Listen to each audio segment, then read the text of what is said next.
All right, this is Eric Hunker, Front Row Report. Fortunate enough to be sitting here with Scott Stapp today, the voice of Creed and now on his own. Yeah. Right off the bat, I got to tell you how much we're loving the new album. Thank you. When you went into the studio and started this, did you know that you had something this special on your hands? Could you tell? No, I didn't know how it was going to turn out, but I knew I had a lot to share. I knew I had reached a lot of resolution in my life. I had been through a lot of things that forever changed me, and I had a fresh perspective and a clarity to a lot of confusion in my life. So, in terms of having content to draw from and sources of inspiration, I knew that I had plenty, and so that wasn't a quest to find out. So I didn't know how it would turn out, but I knew I felt like I had a lot to say, share. I'm really liking the diversity on it. I noticed whenever I go through the song list that you work with a lot of different people in this. You brought in Tyler Conley. You're still working with Scott Stevens and stuff. Yeah. What was it like bringing in outside sources to work with? It was really cool because my goal was to challenge myself as a songwriter, and get together one-on-one with different guys, and just see how their energy and their talent inspired me, and could help push me outside of my comfort zone. The whole process was get outside of my comfort zone, do things that don't feel like the norm, and in doing that, that really stirred up a lot within me. And I think Howard Benson was critical in making me stick to that and holding me to it. I think he brings the best out of you. Yeah, he does. He challenges me on a lot of levels. But I think going in, sitting down with someone that I've never met, knowing that they're a talented songwriter in their own right. I think that brings a level of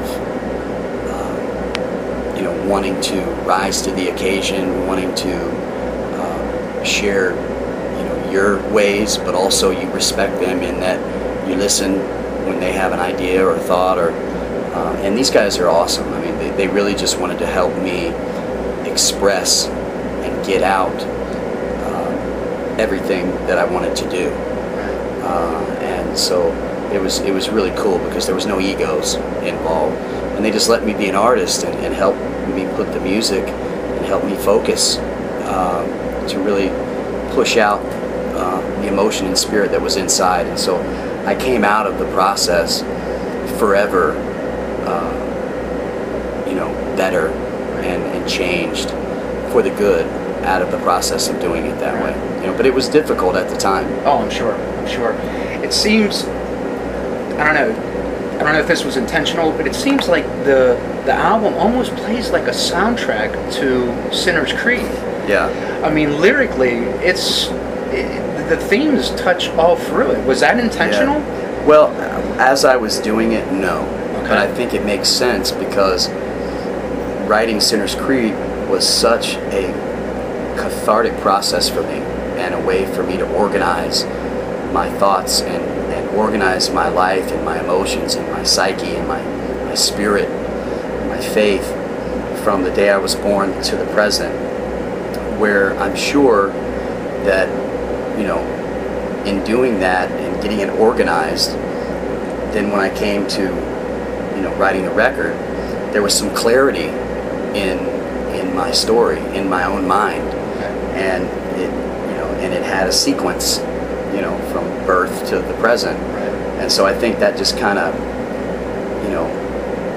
transcended into the record. It's almost like little themes that maybe that stuck out in the book became songs, and I definitely wanted to use the process to help inspire me musically, but I didn't actually sit down and go, okay, going to do slow suicide because of this. It just kind of happened that way. Ended up tying. Yeah, yeah.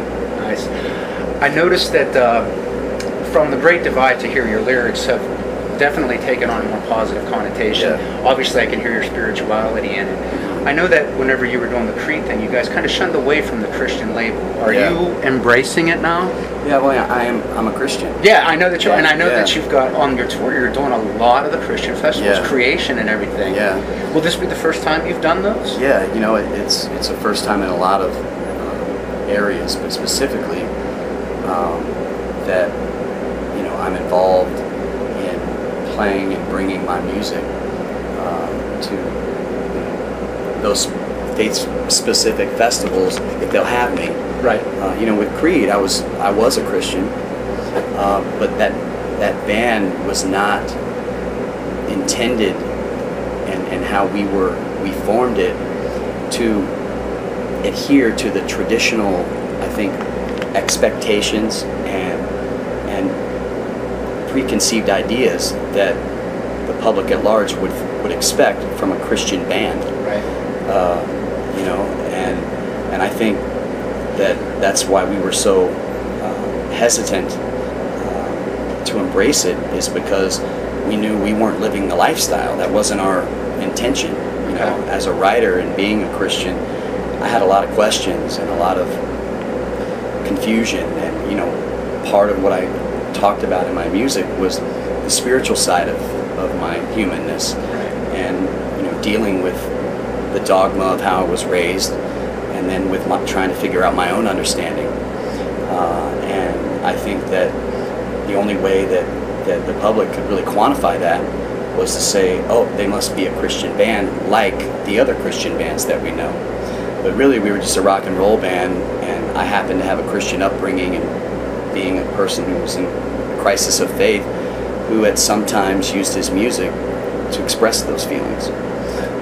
And I think it's really cool now, because in the past, if a band said, okay, we base a lot of our writings from the lens or the perspective of being a Christian, regular radio stations, the regular rock and roll music community would just categorize them and put them over to the side. And I really think that's taking a key element of what rock and roll is all about, the spiritual man as well as the physical man, and then the struggle in between, and putting it over and not allowing it to speak in context with the body of rock and roll music. And I think that a lot of great rock and roll bands over the years, because they came from that lens, never got exposed. And so, how that impacts music lovers and rock and roll music lovers in terms of the story that music has brought to them, it's not complete. And so I think it's awesome that there's so much talent in the Christian community and in the spiritual leaning ideology and thinking and questioning. And it's awesome that it's not an instant reason to put them over here and not let them be a part of the rock and roll community. Right. Because I think that rock and roll is supposed to represent mankind, man, and life. Yeah. And so without that equally mingling, it's not a fair representation of the world. And so I think it's awesome what's happening. Yeah. I got to tell you, for anybody who thinks that they might know you from what they've seen in the public eye, I would recommend to anybody that they read Sinner's Creed, because I thought I knew who you were until I read the book, and it totally opened my eyes and put you in a whole different light for me, reaffirming how much I liked you. Oh, I would recommend that for anybody. You were so open and brutally honest about your own personal demons. Yeah. And as someone who goes through it myself, have you really put the alcoholism and stuff behind you, or is it still a day-to-day struggle for you? Because I like I say, I deal with it myself. Yeah, I've put it behind me in a sense that right now I'm not a slave to it. Right now I'm not in addiction. I'm not, I'm not drinking. Right. it's always something that I have to remember, be cautious about, and continually retrain myself and my instincts not to use alcohol or drugs for whatever I instinctually used them for before. Like, if something was fun, hey man, let's get drunk and get high, it'll be more fun. Exactly. If I was pissed off, let's get drunk and get high. If I was sad, let's get drunk and get high. It was the way I coped. It was and then it became an addiction. Then it became out of control within me and began to destroy my life, but I couldn't stop it. So right now, I'm blessed that because of the work that I put in, and all the different things that I've had to do daily to distance myself from that destructive cycle, I'm sober today. And I'm sure it could change. Maybe 10 years ago, you might have been trashed at this point. Oh, absolutely. I mean, and all I can think about is today. My journey in recovery started in 2010. Was there a bottom point for you? Like, was there a particular Well, there were many bottoms, and there were bottoms that I couldn't even recognize because I was still using. But in 2010, I kind of had an awakening because of a blackout that I had the night before Christmas. Okay.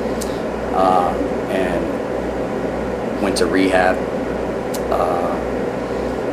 because I just didn't know what the heck happened. And while there, I finally admitted that, okay, I have a problem. I'm an alcoholic, or I have an issue right now. And then over the last 4 years, I can't say that I haven't slipped. I'm a human being, and we make mistakes. My goal, of course, is abstinence and to not slip. But coming out of survival mode, where alcohol and drugs are just a part of your lifestyle, you're learning how to walk all over again. And so you fall down sometimes. Oh, yeah. And so for me, I didn't beat myself up. I learned with others around me in the programs that I was in, and in friends who were doing it with me, that all right, what did we learn from that? Let's roll, man. Let's keep it going. And so I got to the end of my first year and looked back, and I was like, man, I only slipped up 5 times this year, but I used to drink 7 days a week. So 5's better than 365, right? Right. And so that puts it in perspective for me. I always know in my mind that the next time I use, I could die. Because that's usually what happens, and the reason is because your body gets all cleaned out, but then you go back to using how you did when you were doing it all the time, and it shocks your body and you die. So, all I can say is since 2010, man, it's been less and less and less and less, and I finally put together some time here, and I feel like all of us can do anything 24 hours a day if we put our mind to it. So I try to just look at life that way, because then it's not overwhelming. Because there was a time I was like, there's no way I can never have a drink again. Well, if I think about it that way, you're right. But if I just say today, I can do that. And so, that's where I'm at, and it's really taken an obstacle out of my mind and my soul that was, instead of making life better, for me, it was making it worse. And by no means am I saying that there are people out there that can responsibly have drinks and whatever, and life is good. I'm not one of those people. And so, but it's been an amazing journey that I never thought was going to affect me so much as a spiritual human being. And that's the beauty of it for me, is I realized that the reason I was there is because my soul and my spirit was sick. And when we're not connecting with that energy that I believe that God gives us through positive and and normal experiences in life, I try to fill that void with another spirit, so to speak. And for me, that was Jack Daniels and liquor. So, you know, that's where I'm at with that, man. Do you think that coming out of the fog has improved you as a songwriter and as a performer? It seems to me on the new album you're really tapping into your upper register. Yeah. Everything in my life is better because I'm not handicapping myself. Right. You know, I used to make jokes when I was younger, like, oh, I play better drunk, or I had my best golf game when I was drunk, or I write better when I'm high, and it's not true. Now I can't lie and say that there weren't moments where I thought about something, and I may have accredited it to alcohol or weed or whatever, but that wasn't the case. It just happened to be coincidence. Right. But you know, I'm not handicapping my body. I'm not putting something in my body that makes my body function less. And so therefore, you know, I can function better. And so I'm singing better. My mental clarity, focus is better. And just the way I can navigate through life and handle life isn't affected by a chemical that changes my mood or my perception.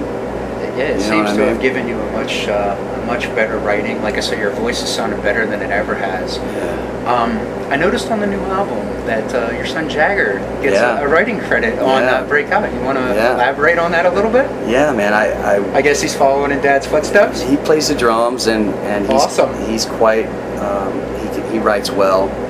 He should be about 15, right? Yeah, he's going to be 16 in October. Oh, it's already started. But he was in the shower, and this was like 5 years ago, and I'd given him a little cassette recorder like a couple days earlier, and was like, if you get any ideas, you know, I was trying to teach him how to write songs. I was like, just sing them in there if you don't have your guitar or whatever. So I go up to check on him, and I hear him singing in his bathroom. I open the door, and he's standing there naked with the recorder. He's like, get out of here, you know, and shuts the door. But afterwards, I took it from him and played it, and it was the first 2 lines of the song Breakout that's on the record now.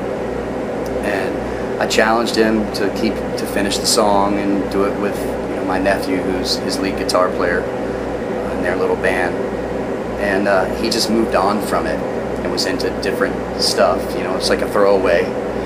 And so I brought it up to him during this process and said, dude, I'm still connecting with those 2 lyrics, and you know, I'm going to use it, and let's finish it. So he gave me some more ideas, and then I got together with another friend of ours named Julia Michaels, who's 18. She's a young songwriter, and we finished it. And so, yeah, man. Yeah, and you know what? It's one of my favorite songs on the album. Oh, it's so cool that you got to collaborate with your son. Yeah. Moving forward, are there people in the future you'd like to collaborate with? Like, would you like to do a project that's not just a Scott Stapp solo or not a Creed, like with some musicians that you really admire, get together and do something? Most definitely. I haven't thought about it a lot. But now that you pose the question, I mean, there's so many artists I would love to just be in a room with and create. And so, you know, it's definitely something I should consider and kind of hammer down some people and start making some calls, I guess. So what was it like pairing up with Walmart for the soundcheck experience? It was cool. They've been really good. They've been really good to me, and going out and, you know, playing in their stores and meeting their staff, and they've been really good to me over the years, and you know, in partnering with them with that, it helped get the music to more people. So, you know, I appreciate them for that. Yeah. I noticed on your website that you were having people send in artwork. Mm-hmm. Was that an open competition for the album cover? No, but it is kind of an open competition for artwork that we'll use for specific song releases, or for merchandise, or for any other type of promotional advertising, just to keep the fans involved in what we're doing. I love doing that. There's some great talent out there. The Slow Suicide video, very powerful. What was that experience like? It was a chance. Was it cathartic, or? Well, it was, but it was also a chance for me to, like, physically observe and be present in experiences that I lived through that I was under the influence, so I couldn't really see the scope of the impact on people around me or myself. And so, you know, I felt, there were times during that video that I felt some remorse and like that feeling of, man, I can't believe I did this. But it was good for me to experience that, because again, that negative feeling reminds me I don't ever want to go back. But it definitely, you know, helped with my empathy and compassion towards other people in my life who were with me during that time, and then realized the devastation that it caused me. So moving forward for you next, what's next? More touring? Are you heading overseas or anything? Or are you going to head right back into the studio? Yeah. We just got back from Europe last month. Right now we're talking about doing another video. Okay. Any particular song? We bounced around some ideas. Maybe Jesus Was a Rock Star. Don't know yet. Maybe Proof of Life. Okay. And then there's a couple tracks that I'm trying to finish up that you know, I kind of wish I would have put on the record, but I didn't. I didn't finish them. Okay. So I'm wanting to get those done and get those out to the fans for some new stuff. Is there a possibility of maybe like a compilation? Because you've done a lot of one-off projects where you've contributed songs to just different things. That's a good idea. A collection with... It's something to think about. I would love that. Any possibility of a CD or a DVD from the tour? We are actually filming tomorrow night's show. Oh, awesome. And, you know, if that turns out well, then that would be end up something that we'd make a DVD out of and put out. So awesome. Yeah, man. Real cool. Can we touch a little bit on your philanthropy? You are involved in so many charities. How many do you have going right now? Well, I've worked with so many over the years, but my primary that is mine is called With Arms Wide Open Foundation. And then my wife has one called Charm, which is Children Are Magical.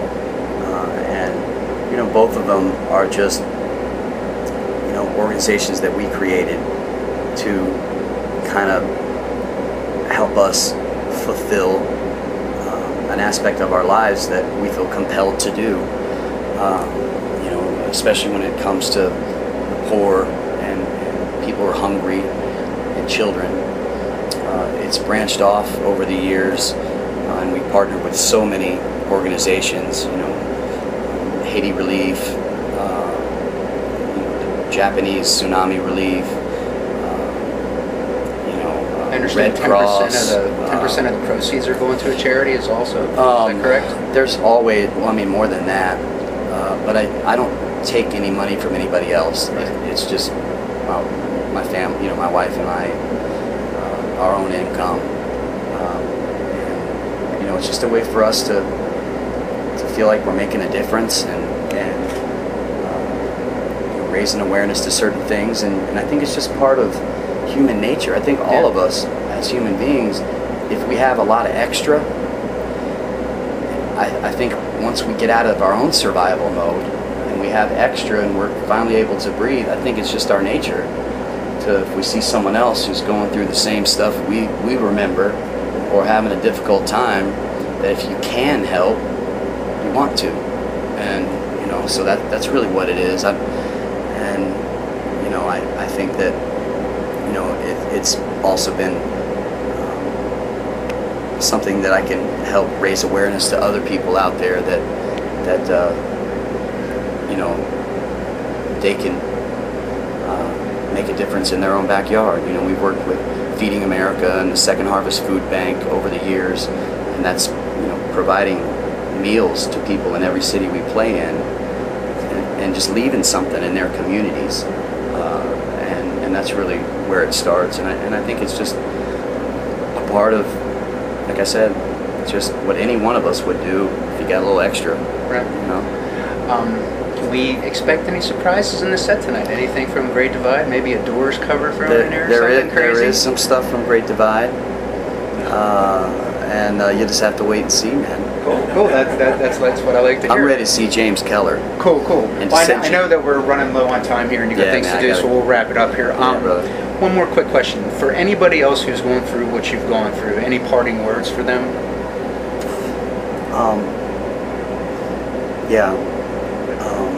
Do not ever be afraid to ask for help. It took me so long to do that, for fear of other people's opinions, or denial of having a problem, or feeling like people would judge me or be a failure. No, dude, it is the most important thing you can do when you're going through something, is to reach out and let people know and ask for help, because people want to help. Oh yeah. And that's your first step to coming out of whatever struggle, darkness, or problem you're in, is to just throw up the white flag, surrender, and say, help me. Okay, I hate to ask this one, but I'd be remiss if I didn't. I know you guys have mended fences. Yeah. Any plans moving forward with anything for Creed in the future? You know, when it feels right. Okay. You know, if we feel like, man, I really want to get together with those guys and write some music, and it's organic, and it just, the passion and desire and need for creative inspiration from each other comes, then I'm sure we'll do it. But until then, I think we need to just continue to push ourselves wherever we're getting inspiration from. Any parting words for the fans for tonight? I love them, man. That's it. Gonna rock their asses off? That's right. All right, well, thank you, Scott, for sitting with us today. In the meantime, you guys can check us out on the web at www.thefrontrowreport.com, or on Facebook. Follow us on Twitter. And until next time, thank you much. That's right, baby. Rock on.